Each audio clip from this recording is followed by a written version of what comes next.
শতরূপে সারদা বই থেকে পাঠ, বিষয় লোকজননী প্রব্রাজিকা বেদান্তপানা, ঠিক পরের অংশ। তাই ওই সেবক পরদিনও স্নান করতে গিয়ে মায়ের জন্য ওই জল নিয়ে এলেন। মা সেদিন আরও রেগে গেলেন, বললেন, কেন তুমি জল আনলে? কে তোমাকে জল আনতে বললে? আমি তোমাকে নিষেধ করেছি, তবু তুমি জল আনছো। বাণিজ্য পুকুরের মিষ্টি জল আমি খাই, কারণ আমি বারণ করলেও তুমি শুনবে না, জল আনতে হবে না। সেবক লক্ষ্য করলেন মা সেদিনও তার আনা জলই ব্যবহার করলেন। পরের দিন, তৃতীয় দিন জল আনার পর মা সেবককে আরও বকলেন।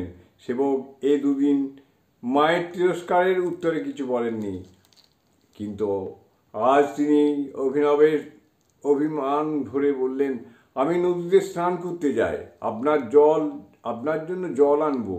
আপনি ইচ্ছে হয় খাবেন, ইচ্ছে না হয় খাবেন না, আমি জল আনবই।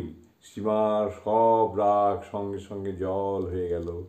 সস্নেহে কমল স্বরে বললেন, দেখো বাবা, জল আনছো তৃপ্তির সঙ্গে খাচ্ছি এবং জল ভালো, তবে অত দূর হতে জল আনতে তোমার কষ্ট হবে বলে আমি তোমাকে নিষেধ করছিলাম। মায়ের কথা শুনে সেবক অভিভূত।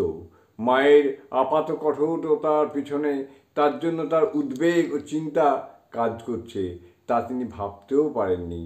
মায়ের সেবা গ্রহণ কুণ্ঠিত। আর এক সন্ন্যাসী সন্তানকে মা একবার বলেছিলেন, আমি তোমার আর কি করেছি? মার কোলে ছেলে বাহ্যে করে কত কি করে, তোমরা দেবে দুর্লভ ধন।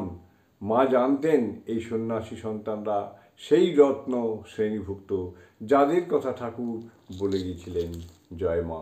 জননীং শারদাং দেবীং রামকৃষ্ণং জগদ্গুরুং পাদপদ্মে তয়ো শ্রিত্বা প্রণমামি মুহুর্মুহুঃ।